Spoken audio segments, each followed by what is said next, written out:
I saw a video that made me believe my wife was unfaithful, so I asked her to leave.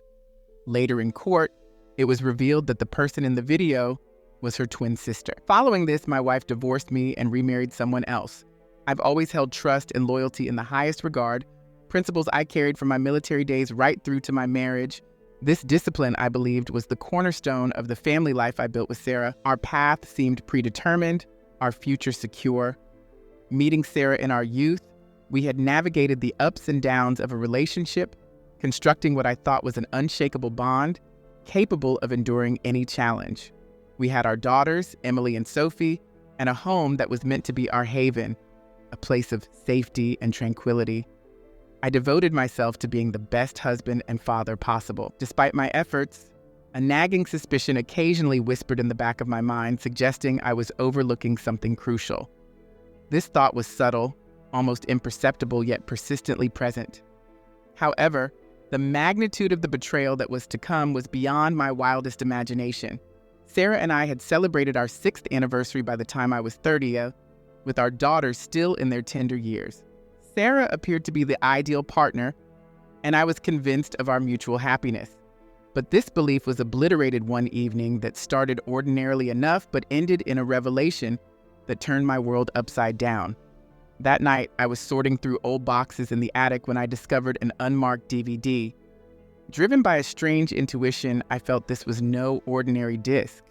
Inserting it into the DVD player, my breath caught as the screen lit up with Sarah's face. Undeniably younger, but unmistakably her. I paused the video, my heart pounding, and frantically searched through our old photo albums for confirmation. What I found next would forever alter the course of our lives. As I rifled through the photo albums, my hands shaking, I came across a photograph that confirmed my fears. There she was, with the same hairstyle and makeup as in the video. A wave of shock washed over me. The footage was from our early days of marriage. My breath caught in my throat as my mind whirled with betrayal and disbelief. How could Sarah commit such a betrayal? I had given her my complete trust and love. And yet, here was irrefutable evidence of her infidelity. But instead of succumbing to despair, my military instincts took over. I had to act swiftly and strategically. Offense as defense, and the element of surprise was crucial. It was imperative to get her out of the house swiftly and without causing excessive upheaval. Fortunately, our finances were separate and the house was in my name alone. With this video as evidence, I felt confident in my ability to win custody of our daughters. I grabbed several black garbage bags and began packing her clothes, shoes, and jewelry. Everything she owned was stuffed into those bags. By the time I finished, the garage was lined with bags filled with her belongings. Now, I just needed to wait. Sarah, a legal secretary, arrived home late that evening, apologizing for her tardiness and explaining she had left the kids with her parents for us to enjoy a romantic evening. I responded with a non-committal grunt, struggling to contain my emotions as she ascended the stairs to shower. Silently, I removed her keys from the key ring and pocketed them. I waited in the kitchen, my heart pounding. When she came down, clad only in a towel and looking puzzled, she asked about her clothes. I directed her to the garage. "It's time for you to leave," I stated, my voice as calm as I could manage. She looked at me bewildered, tears starting to form. She vehemently denied everything, pleading ignorance, but I was resolute. I made it clear that she needed to leave voluntarily or I would be forced to take further action. Sarah resisted, but my anger got the better of me. In the heat of the moment, I gripped her arms firmly, attempting to lead her to the door. She stumbled and fell, refusing to rise. Frustrated, I roughly pulled her to her feet by her hair. Amid the chaos, her towel fell away and she screamed, flailing against me, but my rage clouded all judgment. As I dragged her towards the exit, I realized I was holding clumps of her hair in my hand. I flung open the door and pushed her out into the cold night, where she collapsed into the bushes. Clutching her car keys and the damning DVD, I stepped out after her. She was on the lawn, crying inconsolably. I tossed the keys at her and yelled, "Take your car and leave!" Yet she remained there, weeping, and pleaded, "Why, Daniel, why are you doing this?" In a moment of fury, I threw the DVD at her, which struck her below the eye, causing a small cut. "That should explain everything," I shouted, slamming the door behind me. Through the window, I saw Mrs. Anderson, our ever-watchful neighbor, hurry over with a coat for Sarah, draping it around her shivering form. I turned away, disgusted with the situation and myself. and retreated inside. After ensuring all her belongings were out, I showered off the evening's grim events and headed to a local bar. I drowned my sorrows until closing, stumbling home to collapse into a restless sleep. The following morning, I was jolted awake by aggressive knocking. Groaning, I yelled towards the door, "Sarah, your stuff's still in the garage," assuming she had returned for her things. Instead, a stern voice responded, "Mr. Daniel Carter, this is the police. Please open up." My heart sank. Police? What for? Confused and groggy, I opened the door to find 2 officers. "Are you Daniel Carter?" one asked. "Yes," I mumbled, rubbing my throbbing head. "You're under arrest for assault causing actual bodily harm," the officer announced, stepping forward to handcuff me. I was in shock. "Assault? On who?" I asked as the officer moved to handcuff me. "Mrs. Sarah Carter," he replied. I protested, explaining I had only thrown her out because she cheated on me. "That's not for me to decide, Descenda," he said calmly. "Please get dressed and come with us." Feeling dazed, I dressed and was led outside where neighbors watched as I was taken away in a police car. At the station, they showed me photos of Sarah's injuries, scratches on her arms, bruises on her legs, and a cut on her cheek, not to mention the hair I had accidentally pulled out. Seeing those photos made me realize the seriousness of my actions. I tried to explain the situation, mentioning the video and her cheating, but the detective didn't seem to care about my reasons. "I expect you to follow the law," he stated simply. After being charged and released on bail, I was given a court date for the next Monday. Returning home, I found Sarah's things were gone. I heard nothing from her or her parents all weekend. At court, my case was moved to a higher court, and I had to give up my passport. By Tuesday, I was discussing the divorce with a lawyer. I gave him the DVD and some photos from our honeymoon. He felt confident about a quick resolution, believing I might win custody of our daughters and keep the house. That gave me a little hope, but by Wednesday, my hope was crushed. I got a letter from Sarah's lawyer. She was filing for divorce on grounds of cruelty and had secured an order keeping me 200 yards away from her parents, and our daughter. I was furious. She was the one who cheated, yet I was being treated as the villain. I immediately called my lawyer, but our meeting later that week didn't go well. He was upset that I hadn't been fully honest, especially about the assault charge. Now, with her claims of cruelty and the criminal charges against me, it looked like I might lose custody of our kids. He suggested we change our divorce claim to irreconcilable differences to avoid a messy trial, but I refused. She had cheated, and I wasn't ready to let that go. Over the next few weeks, I tried to move on, but everything seemed to be falling apart. The anger I felt that night slowly turned into deep sadness. I missed my kids a lot. The house felt so empty without their laughter. I stopped cooking and ate out every night. I drank too much. My work suffered, and I started getting letters about unpaid bills. Sarah had stopped all the direct payments for our bills, leaving me with a lot of debt. The money I usually spent on household expenses wasn't enough anymore. I didn't know what to do. A month later, I got a court date for the divorce hearing. I hadn't heard from Sarah or her lawyer for weeks, and the waiting was hard. On the day of the hearing, I wore my best suit, hoping for some good news. Sarah was there too, but didn't look at me. My lawyer showed the video, arguing that Sarah's actions proved she wasn't fit to take care of our daughters and that I should get full custody. But then Sarah shocked everyone. She said the woman in the video wasn't her, it was her twin sister, Jessica. The courtroom went quiet as Jessica came up to speak. She confessed it was her in the video. She explained that she and Sarah lived very different lives. Jessica had had problems with drugs and many partners, but had changed her life with Sarah's help. Sitting there, I couldn't believe what I was hearing. The judge noticed how much the two women looked alike. My lawyer tried to argue it didn't matter, but Jessica showed a tattoo on her ankle that matched the one in the video, confirming her story. The judge dismissed my case, and I felt everything collapse under me. All the anger and rage that had driven me vanished, leaving a hollow feeling. After the hearing, I tried to apologize to Sarah. I said I was sorry for not getting all the facts before reacting, but she just said, "You didn't wait, did you?" And then she left. That same afternoon, Sarah filed for divorce, citing irreconcilable differences. I didn't fight it. There was no point. The judge gave her custody of our daughters and the house until they turned 18. Our assets were divided, and I was ordered to pay child support. On top of that, I still faced the assault charges. I would only see my kids through arrangements made by social services. Defeated, I went home and found a letter with my trial date. Needing someone to talk to, I called Claire, my accountant. She had been managing my finances since Sarah used to handle them. Claire is direct and no nonsense. Although we were friends, she wasn't happy about my situation. When I told her what happened, she was surprised. "You really thought throwing her out was the right thing to do?" she asked. I admitted I lost control and that the woman in the video wasn't even Sarah. We ended up talking for hours and finished 2 bottles of wine. When it was time to leave, Claire insisted I stay the night, saying, "I'm not letting you drive after all this." So I stayed, wondering if it was too much for our friendship. The next morning, I asked Claire if she could run my business if I ended up in jail. She agreed, hoping it wouldn't come to that. 2 weeks later, I was in court for my trial. I had pleaded guilty to the assault charges. My lawyer tried to explain the video caused a misunderstanding, but I stopped him and confessed. I admitted I was wrong, that it wasn't Sarah in the video, and acknowledged the harm my impulsive actions had caused. I sincerely apologized and pleaded for mercy, though I didn't really expect it. When Sarah testified, she surprised me by speaking about my past kindness and explaining that I hadn't known about her twin sister, which led to my actions out of misunderstanding. She asked the judge to be lenient, emphasizing that our children needed their father. After all that had occurred, I was shocked that Sarah still supported me. The judge considered my military service, my genuine remorse, and Sarah's request for leniency. Instead of prison, I received a 6-month sentence, suspended for 2 years, meaning I wouldn't serve time as long as I stayed out of trouble. I felt a mix of relief and regret. I thanked Sarah, who said, "I don't hate you, Daniel, but I hate what you did. Get help."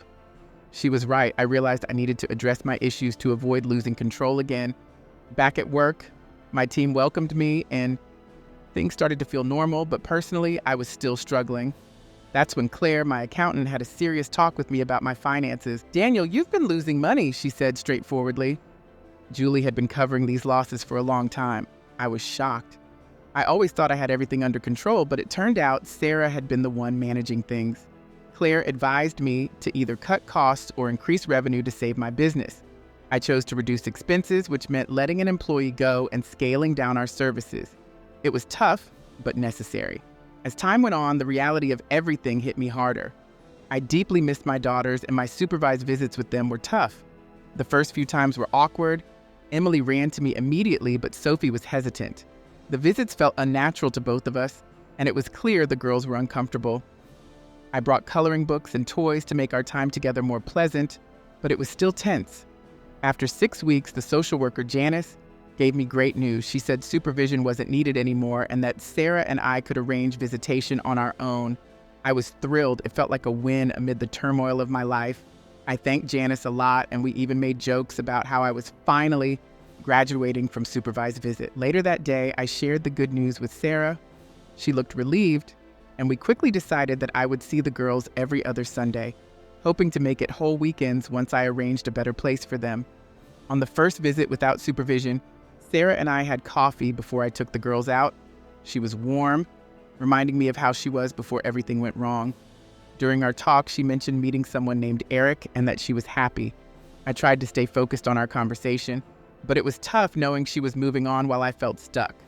Still, I was happy she was doing well after all the pain we'd both endured. The visits with Emily and Sophie were getting better too. They seemed more at ease with me, and those moments became the highlight of my week. Sarah and I kept talking nicely about the girls, but there was always some tension lingering. We were polite, but not really friends. Then, a few weeks later, I got a letter from Sarah's lawyer. She offered a deal. She would give up her part of my business in exchange for my share of the house. I was surprised. The house was worth a lot more than the business. Without the mortgage, I'd be better off financially. After thinking it over, I accepted the offer. I gave up my part of the house and took full control of my business. When I tried to discuss the deal with Sarah, she was distant. "I never meant to punish you, Daniel," she said. "You're still the father of my children." Her words hurt a bit. I wasn't sure if she meant them or if she was just moving on. Either way, I knew I had to focus on rebuilding my life. Living with Claire was easy at first, but things started to get tricky. We had been friends for a long time, and since my divorce, we had gotten closer. But Claire began seeing us as more than friends. She started calling me her partner at parties, and sometimes I'd wake up to find her being very affectionate, even if I slept alone. It felt overwhelming. One night, I had to talk to her about it. "Claire, we're just friends, right?" I asked. She looked embarrassed and admitted she hoped we were becoming more. I felt bad as I told her, "I care about you, Claire, but not in the way you want. I'm not ready for more." She started to cry, and I comforted her. We both agreed it was best for me to find my own place. A few weeks later, I moved into a small flat above a takeaway shop. It wasn't fancy, but it was mine. I needed my own space to think about everything. With my new home sorted, I focused on my business. I sold my old Mustang, a car Sarah and I had cherished, to get money to grow my business. It was hard, but necessary. I started a roadside tire service for trucks, and it was a success. Business was good, but I still felt lonely. Claire and I stayed friends, but it wasn't the same, and while I dated a bit, nothing serious happened. I still thought about Sarah a lot, even though she had moved on. As Christmas neared, I had to decide where to spend it. Sarah invited me to spend Christmas Day with her and the girls, but it seemed like she did it more for the girls. I chose to spend it with Claire, who had no one else, and said I'd visit the girls on Boxing Day. Sarah was upset when I told her. She called me at work, wondering why I'd choose Claire over our children. I explained that I didn't want Claire to be alone on Christmas. Sarah calmed down and surprisingly invited Claire to join us on Boxing Day. It was odd, but I was thankful for Sarah's kind gesture.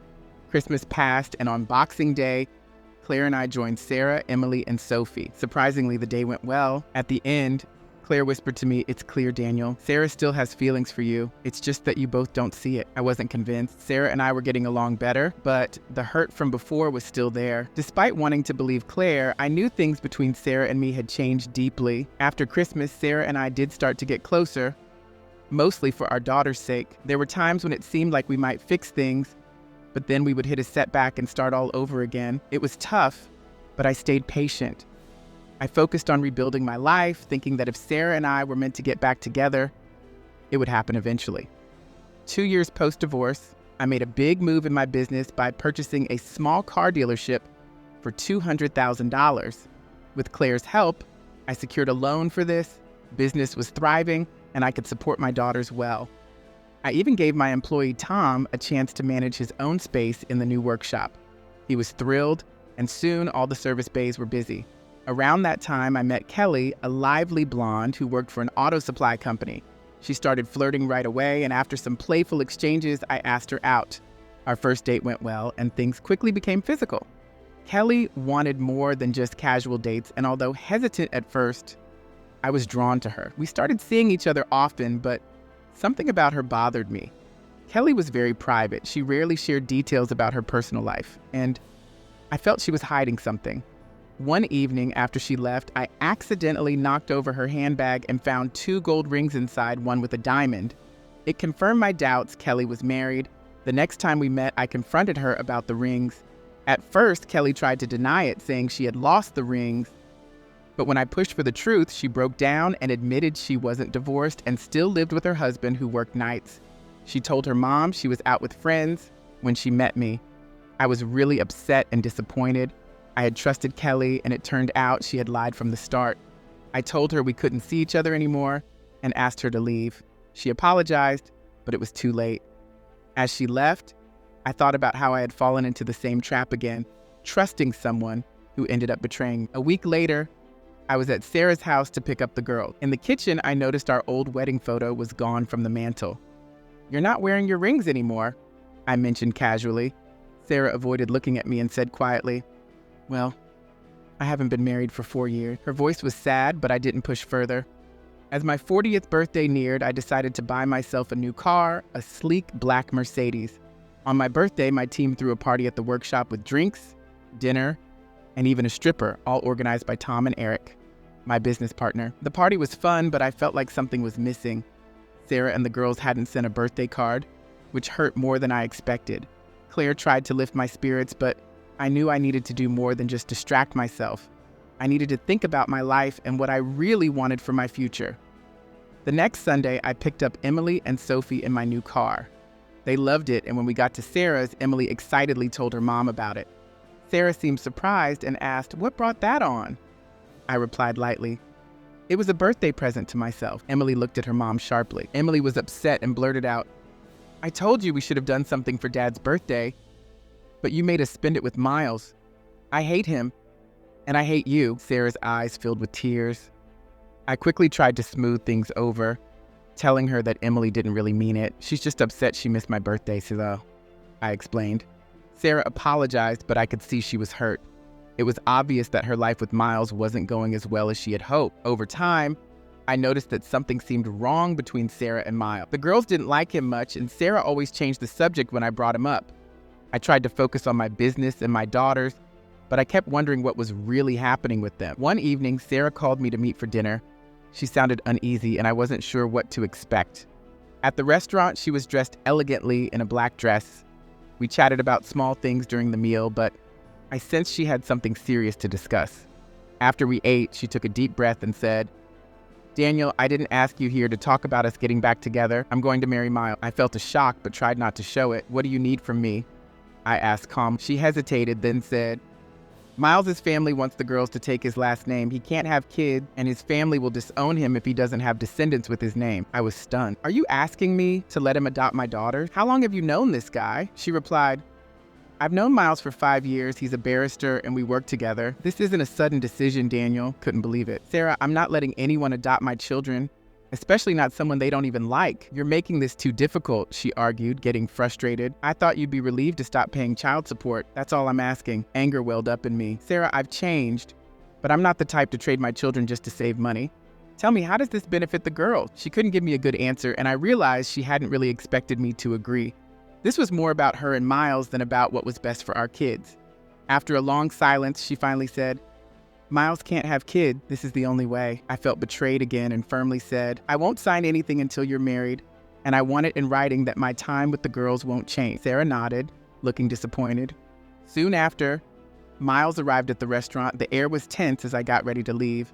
As I shook his hand, I leaned in and quietly warned him, "If you ever hurt her or my kid, you'll regret it. That's a promise." Miles looked shaken, but didn't respond. The next day, I got a frantic call from Emily. "Dad, come quick. Mom's not waking up." I rushed to Sarah's place and found her unconscious in bed with an empty pill bottle nearby. I took her and the girls to the hospital immediately. On the way, a police officer pulled us over, but he escorted us to the hospital after seeing the situation. The doctors treated Sarah and said she'd be okay, but I was left wondering what had pushed her to such a desperate act. Sitting by her hospital bed, I asked, "Sarah, why? Why would you do this?" Tears filled her eyes as she whispered, "I've been such a fool, Daniel. He never wanted to marry me. He just used me." She broke down and I held her, feeling both pity and anger. Miles had manipulated her, and now she was suffering for it. Sarah looked up thoughtfully, yet hesitantly. "Therapy," she said, as if just saying the word was a big step. "Yeah," I agreed.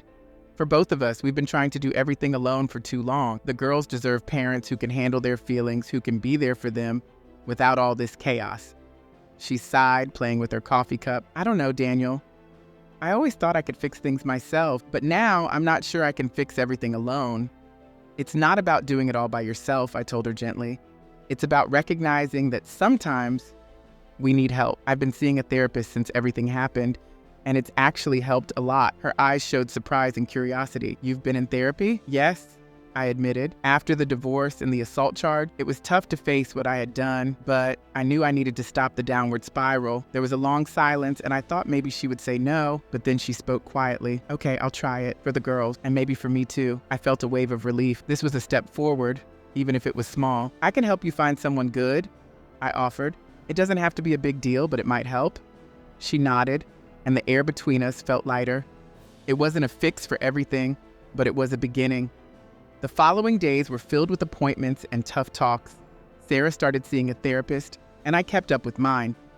We also got better at co-parenting, setting up a schedule that let me spend more time with Emily and Sophie. This brought some stability for the girls, which they really needed. For the first time in a long time, Sarah and I were working together to provide what was best for them. Meanwhile, my business was doing well. The roadside tire service had taken off, and I had expanded with a new workshop. Tom, one of my employees, was managing things well, and the trust I had in him was paying off. We were getting more trucks every week and even hired more staff to meet the demand. Despite the success of the business, I still felt lonely after everything with Sarah. Claire and I were still friends, but things had changed. After we talked about boundaries and feelings, our relationship became more distant. I valued her friendship and professionalism, but I knew I couldn't offer her what she wanted. Honestly, I wasn't sure if I could fully commit to anyone at the moment. Then, one afternoon, Sarah called me unexpectedly. "Daniel, can you come over?" Her voice sounded anxious. "What's wrong?" I immediately thought of the kid. "It's not the girls," she reassured me quickly. "It's about Miles." Just hearing his name brought a rush of mixed feelings: anger, resentment, and now curiosity. I hadn't heard anything about him for weeks, especially since Sarah had ended their engagement once she saw his true colors. "I'll be there in 20 minutes, I said, grabbing my coat and heading out. When I got to Sarah's place, she was waiting at the door, looking pale and her eyes red from crying. "What happened?" I asked as I walked in. She led me to the living room and sat down on the couch, her hands shaking. "He's dead, Daniel. Miles is dead." I paused, trying to process her word. "What do you mean dead? He was in a car accident last night. I just found out this morning," she managed to say through tears. I sat across from her, still in shock. "What happened? Do you know the details?" She nodded, tears streaming down her face. "He was driving drunk, lost control and hit a tree. They found him this morning. It was instant." I was at a loss for words. Despite my dislike for Miles and everything he had put us through, I hadn't wished this. Death has a way of putting things into perspective, making other issues seem less important. "I'm so sorry," I said softly, not sure what else I could say. Sarah's relationship with him had been tumultuous, but his sudden death was still a shock. "I just don't know how to feel," she confessed, wiping her eyes. "He lied and used me, but I never wanted this." I nodded. "It's normal to feel confused. You don't have to figure everything out right now." She looked at me, her eyes showing how unsure she felt. "I don't know if I can handle this, Daniel. The girls, therapy, my job, it all feels like too much." I leaned in and put my hand on her shoulder. "You're not alone in this. We'll take it one day at a time." In the weeks after Miles's death, Sarah and I started to connect more. We talked about more than just the girls or day-to-day things. We discussed our lives, what we had been through, and how we could move forward. We didn't talk about getting back together, but we both felt that we were in a much better place than we had been for years. Therapy was helping us both in different ways. For Sarah, it was about dealing with her guilt and the bad choices she had made. For me, it was about handling my anger and letting go of old grudges. We were both healing slowly, and it was clear that our relationship, whatever it was now, was getting more stable and grounded.